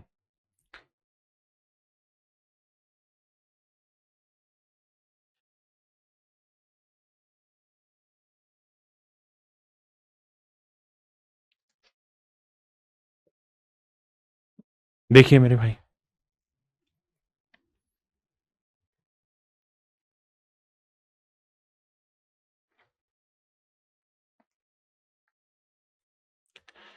alloy A contain metal X and Y in the ratio this and this। कहता है दो एलोय हैं, एक एलोय है ए, एक एलोय है बी। कहता है इसके अंदर मेटल एक्स और वाई है, इनका जो रेशियो है पहले वाले में 5:2 है और दूसरे वाले में रेशियो है 3:4, 3:4। कहता है इन दोनों को मिलाया गया, किस रेशियो में मिक्स किया गया भैया? कहता है दोनों को मिक्स करना है 4:5 में। कहता है एक नया एलोय बनाया गया सी, जो ए और बी दोनों को मिक्स करके बनाया गया है, और इन्हें जो मिक्स करना है वो 4:5 के रेशियो में मिक्स करना। तो भैया सबसे पहले तो इक्वल करते हैं, 5 2 7, 4 3 7, अरे वाह मजा ही आ गया। तो यहां दोनों इक्वल हैं ऑलरेडी, तो भैया जिस रेशियो में चाह रहे हो उससे उठा के गुना कर दो। तो हम चाह रहे हैं 4:5 में, तो इधर 4 से कर दो, इधर 5 से, कुछ है ये नहीं। फिर आपने कहा ओके रिपोर्ट है सर। तो देखो 4 से गुना करोगे 4 दूनी 8, 4 5 20, 5 चौक 20, 5 3 15। तो मेरे नन्हे मुन्ने बच्चों 20 और 15 35, और 20 और 8 28, 7 चौक 28, 7 5 35, 5:4। अब कह रहा है कि भाई ये बताओ कि मिश्र धातु सी जो तैयार हुआ उसमें एक्स जो है वो एलोय सी में कितना परसेंट है। मिश्र धातु सी में एक्स का प्रतिशत मान याद करो। तो जो नई मिश्र धातु तैयार हुई है वो कितने यूनिट की हुई है? 5 और 4 9 यूनिट की। और इस 9 में x क्या है, तो आप कहेंगे 5 है। तो कह रहा कितना परसेंटेज है, यानी 9 में x 5 है तो 100 पे कितना, तो 1/9 होता है 11 सही 1/9%। तो 5/9 होगा 55 सही 5/9%। Option B is your absolute right answer. मेरे प्यारे बच्चों, ऑप्शन बी आपका करेक्ट आंसर है। देखिए यार, इस सवाल में क्या है कि सेम ही चीज है, थोड़ा सा घुमा के कहा है। देखिए यार, सवाल में कह रहा है 2 किलोग्राम धातु में 1/3 पार्ट जिंक है। कहता है एक मेटल है 2 किलोग्राम की, इस 2 किलोग्राम मेटल में जिंक जो है वो 1/3 है, यानी पूरी मेटल का वेट अगर 3 है तो मेरे प्यारे बच्चों जिंक है 1। जे जेड होगी ना स्पेलिंग, ZINC, जिंक है 1। तो कॉपर कितना हुआ मेरे प्यारे बच्चों, तो कॉपर हुआ 2। सवाल में कह रहा है 2 kilogram metal of which 1/3 is zinc and rest is copper. तो जिंक कॉपर का मेरे प्यारे बच्चों यहाँ पे रेशियो दे दिया। हाँ जी, ये मेटल है पहली, बहुत बढ़िया। अब बात करते हैं दूसरी मेटल पे। दूसरी मेटल में कह रहा है कि भाई जो दूसरी मेटल है वो है 3 किलोग्राम की, और जो 3 किलोग्राम की मेटल है उसमें 1/4 जिंक है और रेस्ट कॉपर है। अगर 1/4 है तो मतलब 4 टोटल वेट है मेटल का, तो उसमें से 1 है जिंक, तो बाकी 3 है कॉपर। बिल्कुल ठीक है, यहां तक की बात समझ में आ गई। कह रहा है दोनों को मिला दिया। तो मेरे बन्ने मुन्ने प्यारे बच्चों, जब हम इन्हें मिक्स कर रहे हैं तो पहली वाली मेटल का वेट कितना लिया है, 2 किलो, और दूसरे वाली मेटल का वेट कितना लिया है, 3 किलो। इसका मतलब देसी भाषा में कहें तो हमने इन्हें मिलाया है 2:3 में। हमने इन्हें मिलाया मेरे नन्हे मुन्ने बच्चों 2:3 के रेशियो। जब 2-3 में मिलाएंगे तो यहाँ 1 और 2 3 बना, यहाँ 1 और 3 4 बना। बिल्कुल ठीक है। तो अगर हम इन्हें 2:3 के रेशियो मिक्स कर रहे हैं तो भैया क्या करो, इधर 2 से गुना कर दीजिए, इधर 3 से गुना कर दीजिए। सर पहले करना होगा इन्हें 1:1 के रेशियो में। तो भैया 3 और 4 कैल्शियम 12, तो 12 बनाने के लिए इसे 4 से गुना करो, इसे 3 से। ये तो हो गया मेरे बच्चे 1:1। अब हम किस रेशियो में चाह रहे हैं, 2-3, तो 2-3 से गुना। कट तो रहा नहीं कुछ भी, तो यहाँ 3 तिया 9 से गुना करेंगे, 9 तिया 27, 9 एकम 9। यहाँ 4 दूनी 8 से गुना करेंगे तो 8 दूनी 16, 8 एकम 8। तो भैया पहले वाले में जिंक 8 है, इसमें 9 है, तो 17 आया। Option A he correct answer है। यहाँ 16 और 27 कितना है, 43। पहले से ही कैलकुलेशन क्लियर हो गई कि आंसर होगा ए ऑप्शन, 17:43। ब्रिलियंट।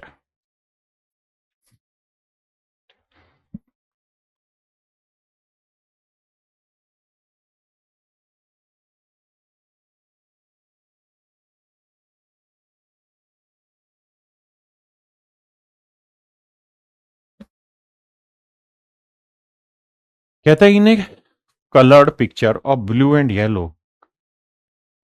देखिए यार, सवाल बहुत प्यारा है। Is used in the ratio this, if in upper half blue yellow ratio is 2:3, then in lower half. देखो भाई, बहुत गजब का सवाल है, पेपर में कभी भी पूछा जा सकता है आपसे। सवाल में ये कह रहा है कि भैया एक पिक्चर है, let's say this is the picture. ये मेरे प्यारे बच्चों पिक्चर है। पिक्चर में कह रहा है इन्हें colour picture of blue and yellow. कह रहा है 2 कलर यूज करे हुए हमने, एक ब्लू कलर यूज किया हुआ है, एक येलो कलर यूज किया हुआ है। Blue and yellow colour is used in the ratio 4:3, यानी ब्लू कलर ज्यादा हो रखा है और येलो कलर मेरे बच्चे कम है। सवाल में खुदा ही कह रहा है कि भैया ब्लू कलर ज्यादा है और येलो कलर कम, पूरी पिक्चर में 4:3 में। ठीक है जी। अब अगली लाइन में कह रहा है इफ इन अपर हाफ, कहता है इस पिक्चर को अगर 2 हिस्सों में बांट दें तो ऊपर वाले भाग में ब्लू कलर कम इस्तेमाल हो रखा है और येलो पार्ट ज्यादा हो रखा है। तो कह रहा है फिर नीचे वाले में क्या रेशियो होगा, ये आपका सवाल है। बड़े ध्यान से मेरे प्यारे बच्चों मेरी बात समझना। मान लीजिए ये कोई पिक्चर है, इस पिक्चर के 2 टुकड़े हमने कर दिए, ये हो गए टुकड़े, कर दिए जी टुकड़े। अब कहता है इसके अंदर 2 कलर है, पूरी पिक्चर में अगर ब्लू का पार्ट 4 है तो येलो का पार्ट 3 है, जबकि अपर हाफ में ब्लू कम है, येलो कम ज्यादा है। ठीक है जी, ब्लू कम है, येलो ज्यादा है। मेरे प्यारे बच्चों, ब्लू कम है, येलो ज्यादा है, तो कोई पिक्चर ऐसी कुछ होगी, मान लीजिए, समझा रहा हूं मैं तो, हाँ है ना। देखो भाई, ये है लैंग्वेज का खेल, और सवाल है जबरदस्त जिंदाबाद टाइप का।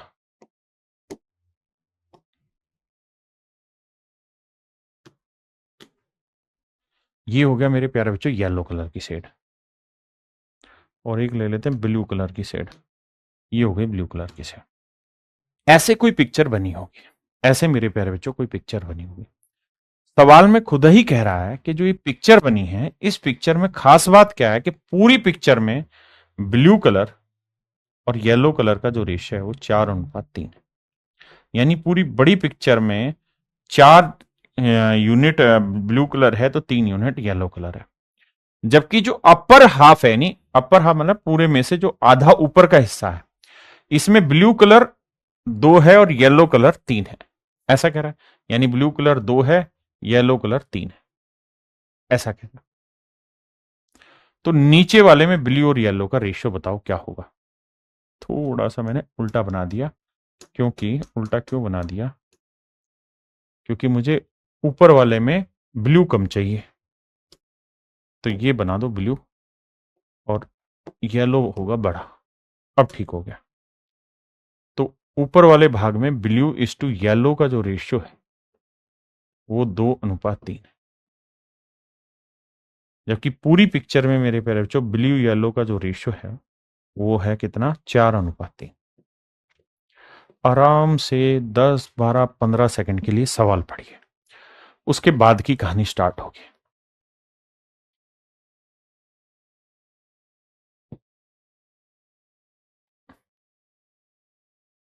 पहले सवाल पढ़ो, फिर मैं आगे बताऊंगा। अगर आप समझ गए हैं तो भैया 2 टुकड़ों में बांट रहे हैं, एक तो full picture,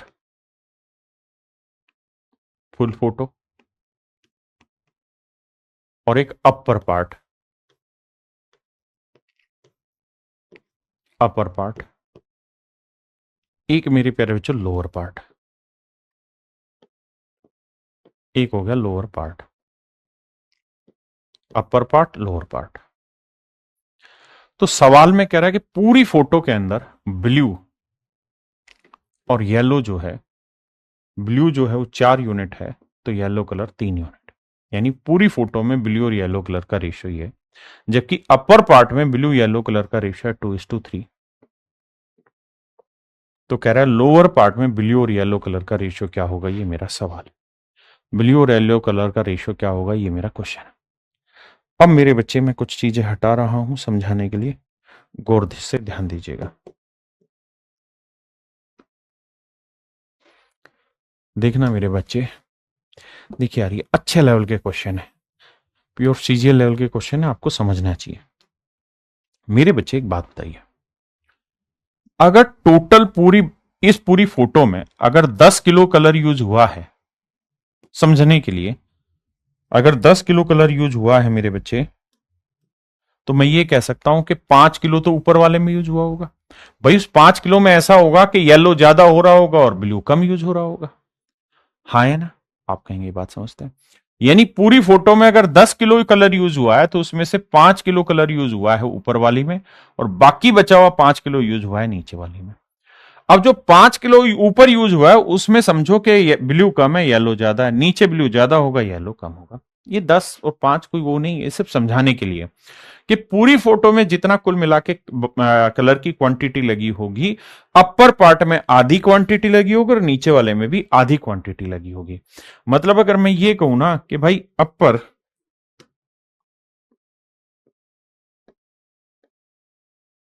part, lower part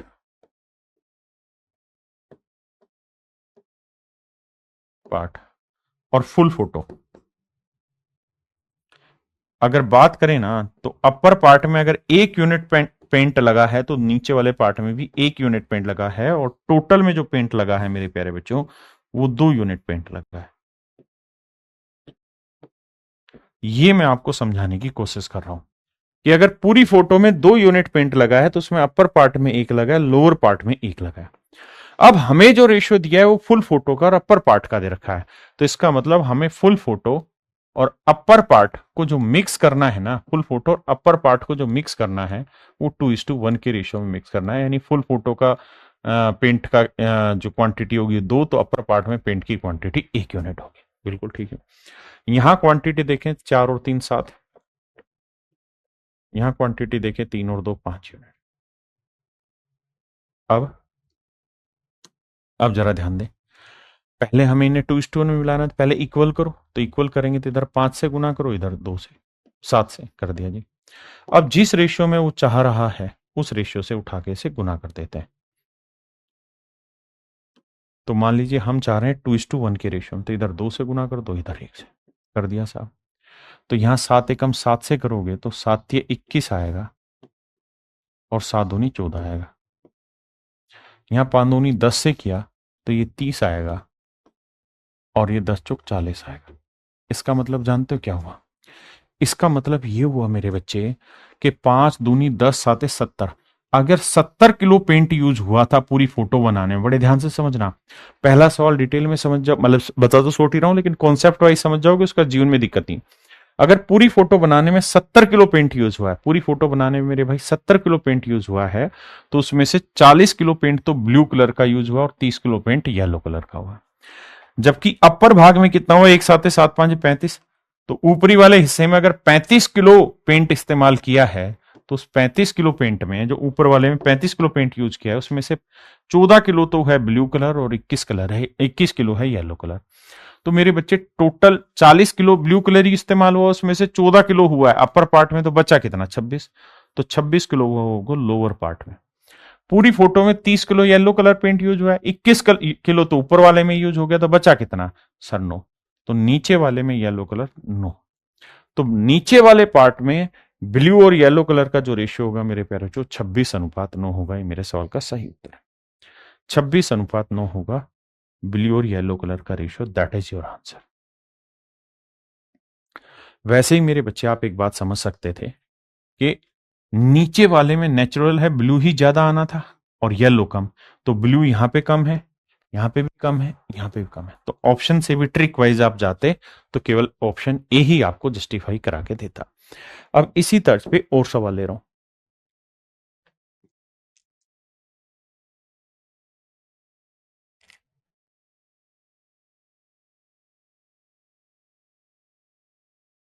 करिए भाई।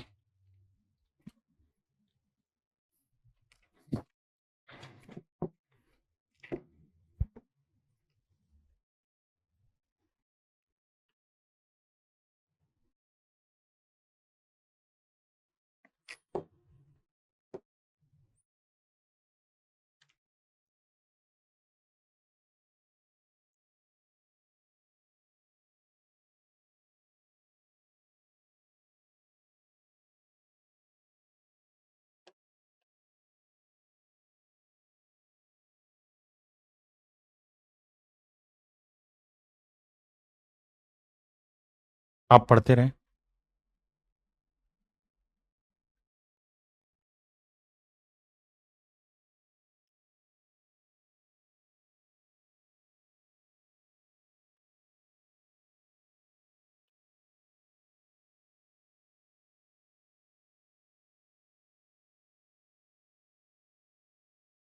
आओ मेरे भाई, सवाल में कह रहा है ratio of land is to water on earth is 1:2। कहता पूरी पृथ्वी पर लैंड इज टू वाटर का जो रेशियो है, पूरी अर्थ पे लैंड इज टू वाटर का जो रेशियो है, that is my dear student is 1:2। यानी सवाल में कह रहा है कि भाई पूरी पृथ्वी पे अगर भूमि एक है तो पानी का भाग है 2। भूमि एक है मेरे प्यारे बच्चों, तो पानी का भाग है 2। ठीक है जी। यानी पूरी पृथ्वी पे भूमि का भाग कम है और पानी का भाग ज्यादा है। जबकि कह रहा है उत्तरी गोलार्ध में यह 2:3 है।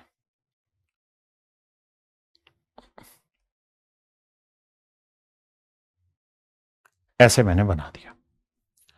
अब मेरे प्यारे बच्चों पूरी पृथ्वी पे 2 चीजें, एक चीज तो है पानी पानी ज्यादा है तो लेट से ही पानी, और एक हिस्सा है मेरे बच्चे भूमि का, तो ये ग्रे कलर में या इस कलर में मैंने शो कर दी लैंड। तो पूरी पृथ्वी पे पानी है और भूमि है। सवाल में कह रहा है कि भाई पानी का पार्ट ज्यादा है और भूमि का पार्ट कम। ये नीला नीला जो है ये पानी है, भूमि का भाग है एक। जबकि कह रहा है कि जो उत्तरी गोलार्ध है, जो नॉर्दर्न हेमिस्फीयर है, उसमें लैंड इज टू वाटर का रेशियो 2:3 है। ये मेरे बहुत सारे बच्चे जानते होंगे कि पूरी पृथ्वी को अगर हम दो हिस्सों में बांट दें बीचों बीच, तो ये कहलाता है मेरे बच्चे क्या, नॉर्दर्न हेमिस्फीयर। ये कहलाता है नॉर्दर्न हेमिस्फीयर, उत्तरी गोलार्ध, और ये कहलाता है साउदर्न हेमिस्फीयर, दक्षिणी गोलार्ध। आपने कहा ठीक है, एक नॉर्दर्न हेमिस्फीयर एक साउदर्न हेमिस्फीयर। बहुत बढ़िया जी। अब तो कह रहा है कि बताओ भाई फिर साउदर्न हेमिस्फीयर में यानी दक्षिणी गोलार्ध में, ये तो हुआ उत्तर पृथ्वी का, ये उत्तरी गोलार्ध, तो दक्षिणी गोलार्ध का रेशियो क्या होगा, साउदर्न हेमिस्फीयर में लैंड इज टू वाटर का रेशियो क्या होगा। पहले आप इतनी बात पढ़िए, सवाल को इमेजिन करिए, फिर मैं सवाल को डिटेल में लेने की कोशिश करूंगा। अभी सिर्फ समझाने की कोशिश की कि सवाल क्या कह रहा है। एक बार कोशिश करिए।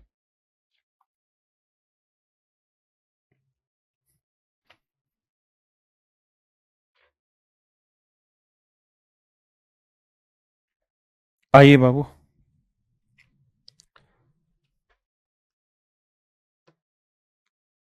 हाँ,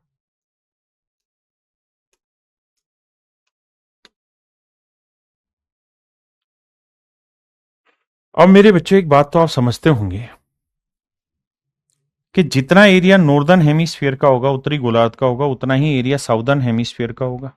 अगर नॉर्दर्न हेमिस्फीयर का एरिया 1 यूनिट है तो साउदर्न हेमिस्फीयर का एरिया भी 1 यूनिट होगा। एरिया का मतलब है ये टोटल जगह है जिसमें पानी भी है और धरती भी है, मतलब भूमि और पानी दोनों है, भूमि पानी दोनों है। तो मेरे बच्चे जितना एरिया नॉर्दर्न में होगा उतना ही साउदर्न में। भाई ये लाइन जो होती है बीचों बीच, जिसे हम भूमध्य रेखा कहते हैं, इक्वेटर कहते हैं, यही तो दो बराबर एरिया में बांटती है पूरी पृथ्वी को। तो भाई इसका मतलब पूरी पृथ्वी का जो एरिया है वो कितना हुआ, तो एक और एक कितना हुआ, दो। तो मेरे बच्चे पूरी अर्थ का जो एरिया है अगर वो 2 यूनिट है, तो नॉर्दर्न हेमिस्फीयर का जो एरिया है वो कितना हुआ, 1 यूनिट। ये है मेरे प्यारे बच्चों एरिया का रेशियो, एरिया का रेशियो। जबकि यहां मैं कह रहा हूं कि भाई पूरी पृथ्वी में अगर लैंड 1 यूनिट है तो वो पानी दो, तो पूरी पृथ्वी का एरिया है 3 यूनिट। यहां मैं कह रहा हूं कि नॉर्दर्न में भूमि 2 है तो पानी 3, तो पूरी पृथ्वी का एरिया है 5 यूनिट। अब मेरे बच्चे मैं कह रहा हूं कि भूमि का एरिया मतलब पूरी पृथ्वी का एरिया, पूरे अर्थ का एरिया इतना है, नॉर्दर्न का इतना, जबकि एक्चुअल में होगा ये कि अर्थ का डबल होगा, नॉर्दर्न का सिंगल होगा, यानी 1:2:1 में होगा। तो किसी भी अनुपात में बांटने से पहले क्या करेंगे, इक्वल।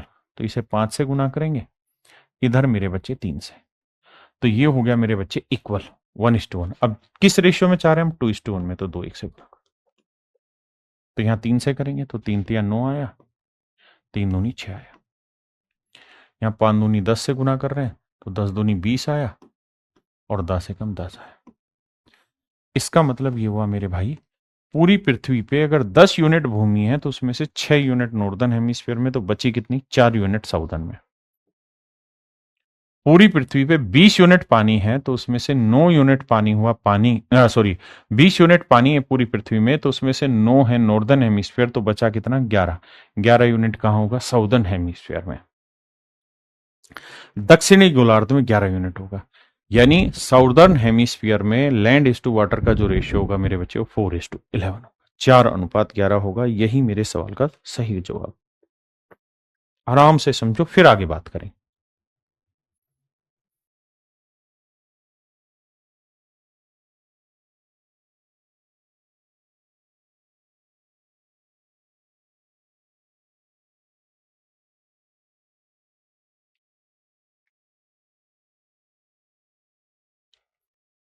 देखिए मेरे बच्चे, सवाल में कह रहा है on the whole surface of earth the ratio of land is to water. कहता है जी पूरी पृथ्वी पे लैंड इज टू वाटर का जो रेशियो है that is 3:5। While in northern hemisphere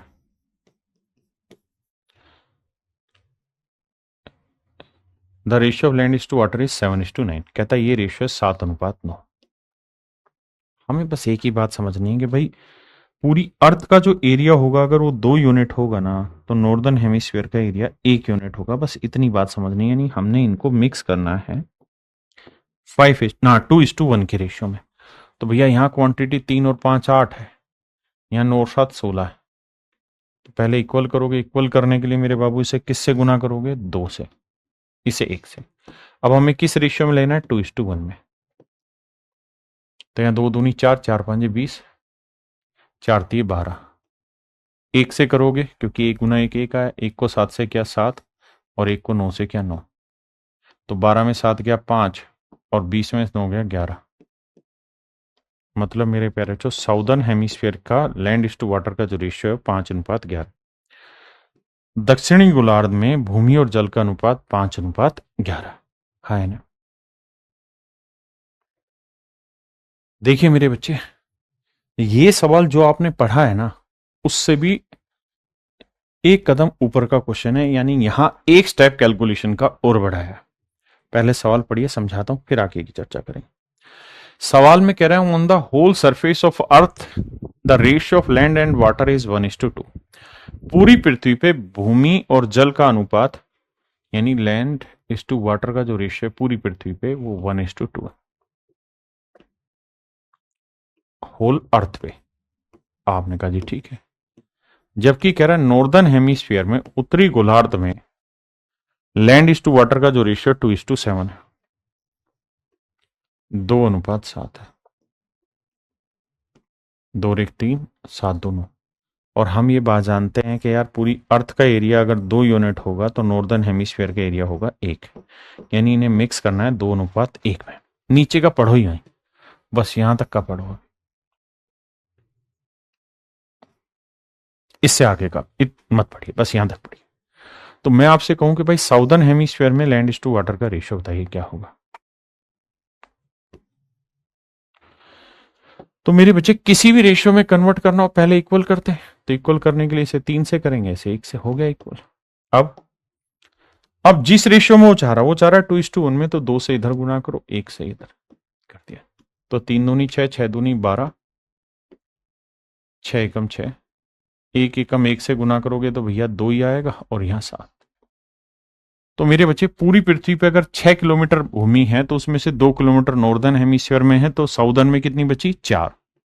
पूरी पृथ्वी पे अगर 12 गिलास पानी है तो उसमें से 7 गिलास पानी साउदर्न, माफ करिए, नॉर्दर्न में है, तो साउदर्न में कितना बचा? 5। अब पहले इतनी बात पढ़िए फिर आगे बताएंगे। तो इतनी बात से ये पल्ले पड़ा कि सर साउदर्न हेमिस्फीयर में, जो साउदर्न हेमिस्फीयर है उसमें मेरे प्यारे बच्चों लैंड इज टू वाटर का जो रेशियो 4:5। आपने कहा हाँ ये बात पल्ले पड़ गई, एक स्टेप कैलकुलेट कर लिया। अब इससे आगे की बात पढ़ेंगे। कहता है दक्षिणी गोलार्ध के आधे क्षेत्र, कहता है साउदर्न हेमिस्फीयर का हाफ कर दिया। तो साउदर्न हेमिस्फीयर के फर्स्ट हाफ में कहता है लैंड इज टू वाटर का रेशियो 3:2। तो कहता है जो सेकंड हाफ बच गया उसमें लैंड इज टू वाटर का रेशियो क्या होगा। यानी साउदर्न हेमिस्फीयर में, जैसे उत्तरी गोलार्ध है नॉर्दर्न हेमिस्फीयर, ये साउदर्न हेमिस्फीयर है। अब कहता है कि इसका अगर आधा कर दें तो पहले वाले आधे में ये चीज है, तो दूसरे वाले आधे में क्या चीज होगी, ये पूछ रहा है।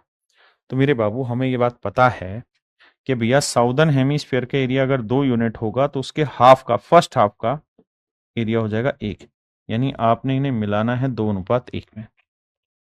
तो 4 और 5 9, 3 और 2 5, बिल्कुल एब्सोल्यूट करेक्ट है। आइए पहले 1:1 में करेंगे तो इधर 5 से, इधर 9 से। अब किस रेशियो में चाहिए? 2:1 में, तो इधर 2 से, इधर 1 से। तो यहाँ 9 एकम 9, 9 दूनी 18, 9 3 27।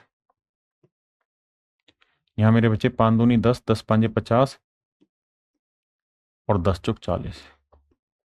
तो 40 में 27 गया 13 भूमि है, और 50 में से 18 गया तो 32 यूनिट पानी।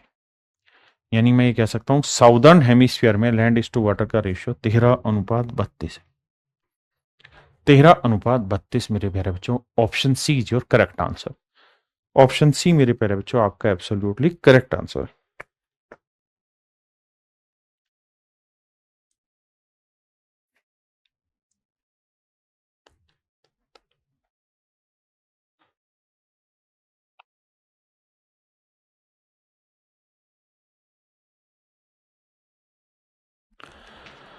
आइए मेरे बच्चे, देखिए ये है तो मिक्सिंग का ही, लेकिन ये मिक्सिंग थोड़ी डिफरेंट टाइप की है।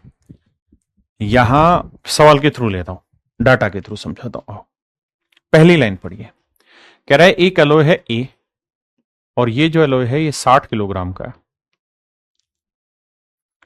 एक दूसरा एलॉय है जो बी है, वो 100 किलोग्राम का है। कहता है जो एलॉय ए है उसमें लेड और टिन का जो रेशियो 3:2 है, जबकि जो एलॉय बी है उसमें टिन और कॉपर है।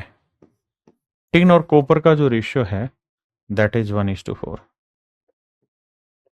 बहुत शानदार। आओ जी, अब जरा नजरें इधर करिए। क्या भाई, 60 को अगर 3:2 में बांटोगे तो 3 और 2 5, 5 12 60, तो 12 3 36 तो आएगा लेड, और 24 आएगा टिन। बिल्कुल, यानी 24 किलोग्राम टिन और 36 किलोग्राम मेरे बच्चे लेड है। जबकि 100 को 1:4 में बांटेंगे तो 1 और 4 5, 5 20 100, तो 1 यूनिट आ गया 20, तो ये आएगा 20 किलो, और ये आएगा मेरे प्यारे बच्चों 80 किलो। अब सवाल में कह रहा है कि भाई दोनों को हमने मिला दिया, तो मिलाया तो जो नई मिश्र धातु बनी, यानी इसको और इसको मिला दिया, तो मिलाने पे तीन चीजें इनके अंदर, लेड टिन और कॉपर। तो भैया लेड कितना है 36 किलो, कॉपर कितना है जी 80 किलो, और टिन कितना है, टिन 24 किलो, यहां था 20 किलो यहां, यानी 44 किलो। और यही आपसे पूछा हुआ है कि भाई जो नई मिश्र धातु बनी उसके अंदर मेरे प्यारे बच्चों टिन कितना होगा, तो आंसर होगा 44 किलोग्राम। आज इतना ही रखते हैं, बाकी फिर कल मिलेंगे मेरे प्यारे बच्चों। आज के लिए इतना ही। Thank you, have a nice day to everyone. Thank you.